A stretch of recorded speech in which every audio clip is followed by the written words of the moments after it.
Magandang araw po sa inyong lahat. Welcome po sa panibagong video natin dito sa Makapili TV. Ngayon, pag-usapan po natin ulit itong mahiwagang maleta dun sa Rapid Tulfo in Action na binigyan ng conspiracy theory nitong vlogger ni Atty. Libay na si Kayo.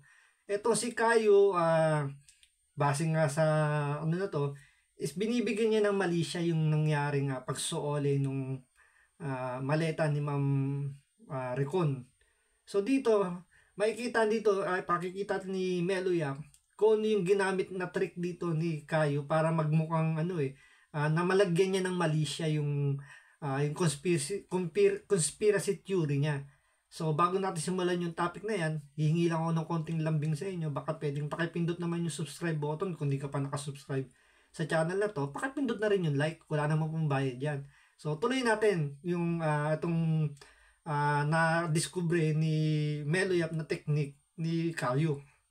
Natin dito kung may maalis ba itong content ni Boy Bantot o wala. Si Maricor dun sa mga alahas niya. Piniture, pinromote, and alam nila kung sino yung pupuntahan, and then Maricor will contact them, and then the bidding starts. Uy, may pabiding-bidding ka pa. Ipapabid daw kasi yung alahas. Siguro yun ang nasa isip niya na na kaya gumagawa ng ganitong istorya kasi para may benta ng mahal yung alahas. Tapos, base pa nga sa narinig ko rito, parang may percentage pa raw si Rapid Tulfo. No? Eh di sana, ginawa na lang ni Miss Maricon dito, pumunta na lang kay Boss Toyo. Kasi doon mas maganda yung bid doon kasi maganda bigayan doon, di ba? Bakit kailangan niya pa idaan kay Rapid Tulfo? Nalalabas meron pa siyang parang percentage.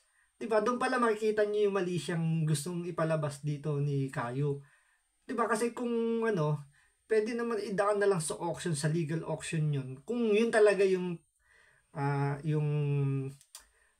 tag dito yung intention na ibenta yung mga alahas na yun. Bakit kailangan dumaan pa sa opisina ni Rapid Tulfo sa RTIA? Ba't di na lang ipa-auction? Diretso niya kay Boss Toyo dun sa yung vlogger na bumibili ng mga memorabilia. Yun yung narinig ko. Anyway, madadaanan natin yun mamaya kung yun nga. O, natapos na. Hindi ko lang alam kasi parang inano ko to kanina eh. Pakinggan na natin.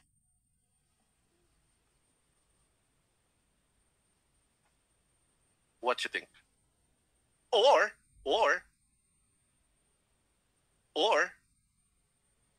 there's something that they're trying to fix in the past. Dami niyang alam, Huh.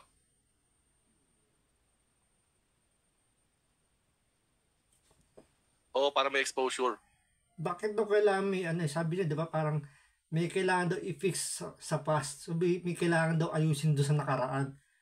Parang ano ibig niya sabihin kaya doon sa may kailangan ayusin doon sa nakaraan? Mayroon bang naging problema sila in the past? Or magkakilala na talaga itong si Rapid Tulfo at si Miss Maricon? Hindi natin alam eh. Pero si Kayo kasi rito, sabi nga ni Meloyap, ang daming alam. So ano kaya itong mga alam pa ni Kayo dito na hindi pa natin alam. So dito ito si Meloyap, meron siyang mapapansin dito sa mga technique ni Kayo eh. To think na Islam beliefs din sila pwedeng tumanggap ng cash reward. Parang katulad ito ng Baby Boy story kanina, dinadala sa black market yung alahas. May conspiracy si Idol Sir Kayo. Yan yung title. Hindi ko gets. Na-promote pa niya ang negosyo ni Remuwa. Hindi ko po nakayanan. Walang lang po ako na natakot na rin po ako. Okay. At may nakapagsabi na rin sa inyo tungkol doon sa Eric. Another reason. What if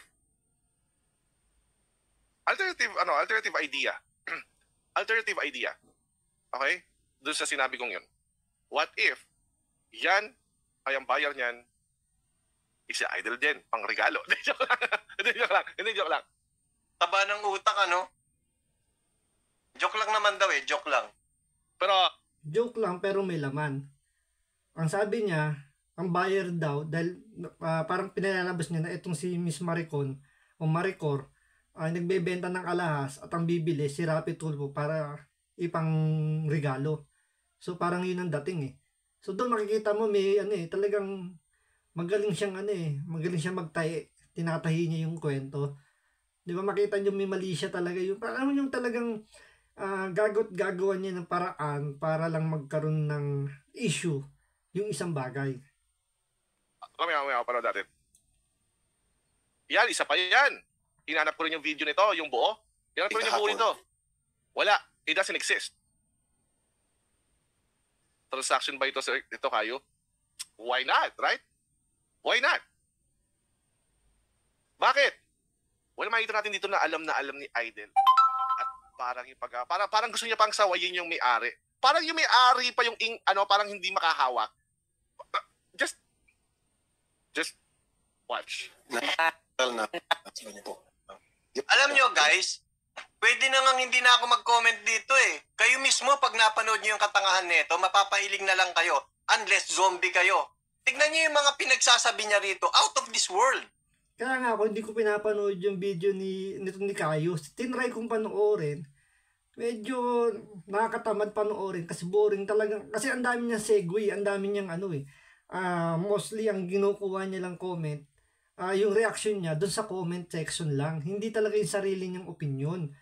Ngayon, kaya ako dito bumabase kay Meloyap kasi magaling mag-analyze si Meloyap ng sitwasyon eh. Bagay yung ano niya, yung tingin niya sa isang sitwasyon, malawak. Kaya nakikita niya kung yung mga, kung ito ba may mali siya o wala. O ginagawan lang ng ano eh, ng kwento. Tulad dito mamaya, may mababanggit dito si Meloyap. Ito, hindi ko napansin to nung pinanood ko. Pero si Meloyap napansin kaya mas kinontent ko na lang itong reaction dito ni Meloyap. Shoutout sa'yo, Sir Melo. Na kung ikaw, matino ang isip mo, hindi mo maiisip yung naiisip niya. O, nakainom ito. Hindi ko lang alam baka nakainom ito eh. Kaya kung mag-isip, ang layo eh. Ang layo. Pakinggan nyo. Ganyan na rin po yung nandun. Ay, po may. Rimowa, kasama, nakakuha ni gas. Okay ma'am, paki-open. Paki-open. Sabi niya siya lang nakakuha, di ba? And then makikita mo, may edit sa gitna, right? Ayan o. Sino yung yung pag gano'n niya, sino yung may code? Tingnan mo, sinabi niya may edit sa gitna, pero siya yung may control ng video. 'Di ba? Parang ginagawa ko dito. Ako nagpo-post kung saan yung dapat dapat lumabas, kung kailan dapat huminto, kailan dapat magsalita, at kung ano yung pwede mong i-clip, 'di ba? Kayo, kung papapansin niyo yung video niya, puro cut. So, siyempre, madali naman mag-edit ngayon ng mga video bago mo ilabas. So, ang tingin ko rito, ini-edit niya, tapos biglang sasabihin niya na bakit may cut. Eh, kung ikaw ang gumawa ng cut nun, ba't tatanungin mo yung mga nanonood? So, doon makikita mo na talagang binibigyan ng, ng ibang impression yung sitwasyon, yung mga issue. So, dito, di mo si Melet, natatawa na lang. Dito? okay, ito, tingnan nyo. Sino yung may code nito? Pero nakatingin na siya doon sa may code. Si Aiden. Oh, sino yung may code nito? Tapos nakatingin na siya doon sa may code. Hindi ko alam kung ito yung sinasabi niya kasi nakatingin si SRT sa maleta eh. Binagalan niya. Binagalan niya. Tingkita niyo kung paano mandaya si Bantot. Kapag binagalan mo at natingin ka rin sa isang tao, pwedeng tumagal yon. Gets nyo? So, yun yung technique na ginawa ni Kayo na hindi ko napansin, na napansin ni Melo. Na in slow motion niya yung segment na yon para palabasin niya na si Rapi Tulfo nakatingin doon sa code. 'Di ba? Kasi syempre nga naman kung yan i-slow mo, talagang babagal yung niya, yung tingin niya. So pwede mo nang gawa ng kwento. Pwede mo rin naman pabilisin, sabihin dinaanan lang ni Rapi Tulfo kasi hindi nga nagtagal doon sa pagtingin. Kasi nga binilisan mo naman, fast forward mo naman. Dito in-slow mo niya para lang palabasin niya na nakatingin si Rapi Tulfo dun sa code. Pag natingin ka, halimbawa, umubo, umatching, o kung ano man, napatingin ka ron, since na nasa 0.25 ito, babagal talaga, tititig ka dun sa tao. Pero hindi mo naman talaga tinitigan yun, kumbaga nadaanan lang na mata mo. Ang sabi dito, You're dead na daw kay Kayo. Paano napahiya na siya? Alam mo kaya you're dead to me na? Di ba ilang beses na niya sinabi yan? Panahon pa yan noon eh. Natanda mo yung challenge niya sa akin noon na aminin mo lang, titigilan na kita. Pusang gala hanggang ngayon. Matagal na niya yan. Kaya you're dead to me na. Ilang beses na niya sinabi yan. Kasi ngayon, napahamak na siya sa pag-content niya sa akin. Kumbaga, nagsisisi na yan si Boy Bantot sa akin. Na, ba't ko na ba naman pinakialaman itong si Melia Preax? Strong lang pala ang malakas. Ano nangyari kay Bantot ngayon? Nagkaleche-leche, pati ang buhay niya ngayon. Hindi biro ang masampahan ng kaso, guys. May anak yan. Instead na yung panahon mo, uubusin mo sa anak mo, uubusin mo ngayon sa kaso mo. Pag minalas-malas ka pa, sinasabi ko sa'yo, mamimit mo si Peryong at Dagol. No? Totoo yan. Iba yung stress na dadanasin mo kapag ikaw nasampahan ng kaso. Considering ang magkakaso pa sa'yo, malaking foundation tulad ng Rapid Tulfo in Action at si Miss Maricon. Kasi alam ko nag-file na rin si Miss Maricon dyan ng kaso. Pero mo ilang counts kagad dyan. Ilang tao yung nag-file sa'yo ng kaso. So, ilang hearing ang kailangan mong atinan sa loob ng isang buwan? Or ilang taon ang tatagal ng hearing na yan? Pag minalas-malas ka pa dyan at nabigyan ng conviction yan, is nakulong ka, tama yung sinabi ni Melo Yap, ibis na yung uubusin mong oras, panahon doon sa anak mo, ang binibigay mo, stress. Ang ibinibigay mo sa pamilya mo, stress. Makakalimutan mo pa yung bigyan ng quality time yung anak mo dahil nga, ang iniisip mo, yung kaso mo. Biruin mo yung kaso mo niyan, kailangan mo rin maglabas ng pera dyan. Pampiyansa habang dinidinig yung kaso.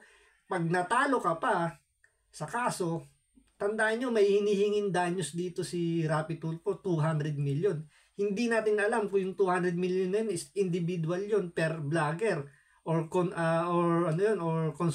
parang kabuuhan na yun ng 200 na silang maghati-hati. Hindi pa natin alam kung ano yung format nun. Pero the facts na 200 million yun, siguradong milyon ang ilalabas mo para lang maibigay o mabayaran mo yung hinihingi ni Rapid Tulfo. Iba pa dun sa hihingi ni Miss Maricon na danyos kung manghihingi siya. So dun pala may stress ka na sa paglilikom kung saan mo kukunin yung pera. Siguradong ubos ang kabuhayan mo. So paano yung pamilya mo? So tama yung sinabi rito ni Melo Yap na lalo na pag na-meet mo sila Peryong tsaka si Dagol, talagang kawawa ang pamilya mo. Saka kahit di ka na niya kino-content, mas madami pa din niyang views niya compare sa... Matagal ko na rin narinig yan. Recycle lahat yung sinasabi nyo. You're dead to me? Ang tagal na niyan. Bago ka lang ba? Ano pangalan mo? Alpha? Bago ka lang? Di ba ikaw na naman yung natalo sa debate? Wala ka talagang kataladala. O, tuloy. Ayan o. Ayan, natin yun. 25. Pwede bilisan mo, pero kung bagalan. Pag binagalan mo yan, may intention kang masama dyan. Ang bilis, alam ba, mabagal ka tulad mo, ayan o, kala nyo normal yung salita niya dyan? Hindi normal yan. Naka 1.20 pa yan, binilisan ko kasi ang bagal magsalita ni Boy Bantot. Nakakantok ka. Sa langit. Totoo yun, nakakaantok panoorin si Kayo. Kasi napakabagal magsalita, ang bagal niya magbigay ng komento. Mostly yung comment niya nanggagaling lang sa comment section. Tapos ang dami niya pang mga wordplay na ginagamit. Kaya ako mahina-hina ka nila lang na hindi ka masyadong sanay doon sa mga sinasabi niyang mga English na terminology niya. Mapapabilib ka eh. Pero kung ikaw katapano sanay na makanig ng mga ganyang salita, masasabi mo na hindi naman tong magaling, hindi kumbaga parang nagagalingan na kayo sa ganung klase dahil nga pa English, di ba? Wala ang beer. Lasing ka na naman. O, tuloy.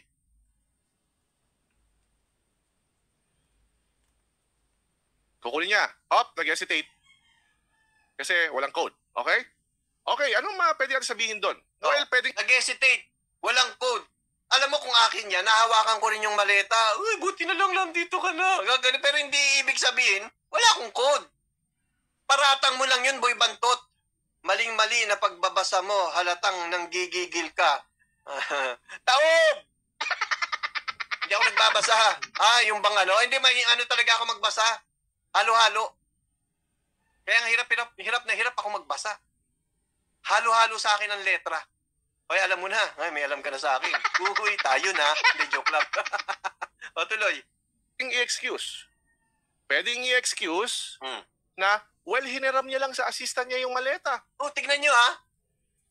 Talagang, alam mo, with malice talaga tong hinayupak na to eh. Ito yung sinabi. Baka daw hiniram lang daw yung maleta doon sa personal assistant niya. So pinalalabas niya, hindi kay Maricon yung maleta na yon. Hiniram lang doon sa personal assistant niya. Kung di ka ba naman nag-iisip, mayaman yung tao. Magkano laman nung maleta? 50 million. Manghihiram siya ng maleta sa personal assistant niya. Considering gamit niya ang ilalagay doon. At ang halaga nun 50 million. Ang sa tingin mo, negosyante to, walang perang pambiling maleta. Doon pala makikita nyo na ano eh, na talagang nilalagyan talaga ng mali siya yung issue eh. Pero mo, saan mo naman napulot yan na hindi siya ang nagbukas, ibig sabihin, hiniram niya lang yung maleta. Tuloy. True. Pwede nga naman. Pero pag nanghiram ka ba, hindi mo babaguhin yung combination? Hindi ba nababago ang combination nito? Tama ba, guys? Isa pa, kung ikaw manghiram ka ng gamit, pakikialamanan mo, papapalitan mo yung code. Diba? Unang-una, ikaw na nga nanghiram, ikaw pa mag-request na ibahin yung code. Hiniram mo lang ha. Sabihin natin, sakyan na natin yung teorya niya. Nanghiram lang ng baleta. Sasabihin mo, palitan mo yung code. Di ba masyadong abusado yung gagawin mo? Ikaw na nga nanghiram, ikaw pa yung humihingi ng parang inuutusan mo pa yung hinihiraman mo. Di ba parang ano yun? Parang masyado ka namang umaabuso nun.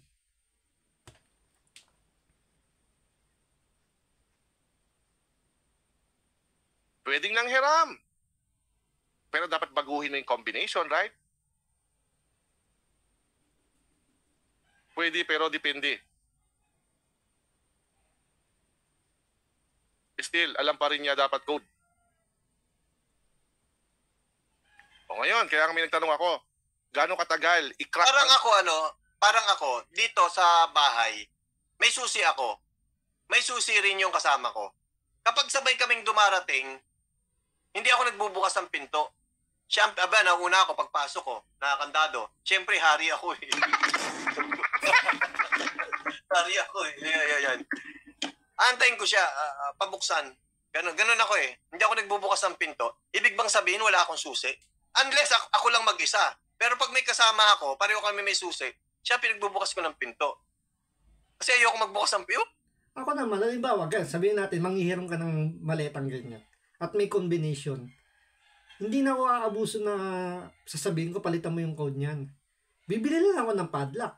Ipapadlock ko na lang, di ba? Para mas secure. Na hindi niya mabubuksan yan. Kasi nga, ang laman, 50 million. Bibilang ko ng padlock yan. Ako magtatago ng padlock para hindi yun maggalaw ni numan. Kung sakali may mawala, hindi ko siya masisisi. Kasi siya nakakalam ng code. Kung hiniram ko lang yung maleta, ha? Diba? Parang logic lang eh. Manghihiram ka, tapos yung hiniram mo, uutusan mo pang baguhin mo yung code niyan kasi lalagyan ko ng 50 million yan. Siyempre, instinct mo, para secure ka, bibili ka na lang ng padlock. Na di combination din or may susi rin. Diba? Parang logic lang na yung logic ni Kayo, out of the box lagi. Parang sumusobra sa pagiging malisyoso. Kung bakit? Ayoko kasi hirap nga ako yung magsuksok nung susi. Ay, ang pinagbubukas ko yung kasama ko. Pero hindi ibig sabihin, wala akong susi. So, debunk ba natin si Boy Bantot? Same thing din naman dito. Kahit may code ka, lalo na, halimbawa, pasabihin na natin na nagsasalamin si ma'am. Hindi ko lang alam kung nagsasalamin siya. Malabo mata niya, hindi niya makita yung mga numbers. O, itong kasama ko, ikaw na. Ano pa ako eh, kumbaga, bumubuelo pa ako eh. Ngayon ko lang nakita itong maleta na to na napakalaking halaga para sa akin. No? So, ito, ano lang to, malisyoso lang kasi ang utak nito. Kaya nga, kinontent ko ulit ito eh. Kasi with malice eh, nakikitaan ko ng mali siya itong hinayupak na bantot na ito eh. Stressin natin. Stressin natin si Bantot. O, tuloy. Bakit? Bakit? Bakit tumalikod? Tandaan nyo guys ha, itong pinapanood natin ngayon, ewan ko, baka burahin niya ito eh. Pero ano na nga eh, na-copy na. Isa to sa Exhibit A. Ayan. Yari ka na kayo, Exhibit A, ibig sabihin kasama na to sa mga magiging ebidensya na ilalaban sa iyo. Kaya nga sinasabi ko sa inyo, the more you talk, the more na nagkukumit ka ng mistake. Especially kung ganyan may alam mong malisyoso na pwedeng gamitin sa iyo, medyo delikado ka diyan. Di ba? Kaya nga, think before you click. Sabi nga na Tony Libayan, think before you click. Kaya dito, tsaka yung technique niya, kung titingnan mo, naka-slow mo lagi yung yung video. Kasi nga lahat ng galaw binibigyan niya ng kahulugan para lang magkaroon siya ng theory. Tayo, Boy Bantot, o Exhibit A ito. Para kung halimbawa burahin mo man o saan man mapunta ito, meron na kaming content. Bakit tumalikod? O, bakit daw tumalikod? Tignan niyo pati yung pagtalikod ng tao, issue sa kanya. Kailangan kapag may ganyang istorya, tumayo ka lang, gumanyan ka lang. Oh. Para walang mabigay na komento itong si Boy Bantot. Natatandaan ninyo ako. Pero kahit sabi mo nakatayo yan, Melo, kahit tumayong parang poste yan, kung talagang ang intensyon magbigay ng mali siya, bibigyan pa rin niya ng mali siya, sasabihin, hindi na nakakilos. Kasi nga, nag-iisip na yan, hindi na alam, dahil hindi niya alam kung anong kombinasyon yan. So, kumukuha na yan ng, parang naisipin, nagdadahilan na yan. Talagang ang tao kasi, pag gusto talaga lagyan ng mali siya, lalagyan yan. Kahit ano pang maging i-reason niya dyan. Ngayon, dito, sabi nga dito ni Melo Yap lahat parang gusto na lang nakatayo na lang para wala nang issue. Pero hindi rin depende pa rin talaga sa gumagawa ng issue. Gumanon lang ako, inamoy ko rin yung daliri ko. Tumingin ako sa baba, binigyan ng masamang kahulugan. Tumingin ako sa taas, binigyan ng masamang kahulugan. Gumanyan ang kamay ko, binigyan ng kahulugan. So lahat ng bagay, binibigyan ng kahulugan na itong Boy Bantot na ito. Ibig sabihin, malisyoso talaga utak na ito.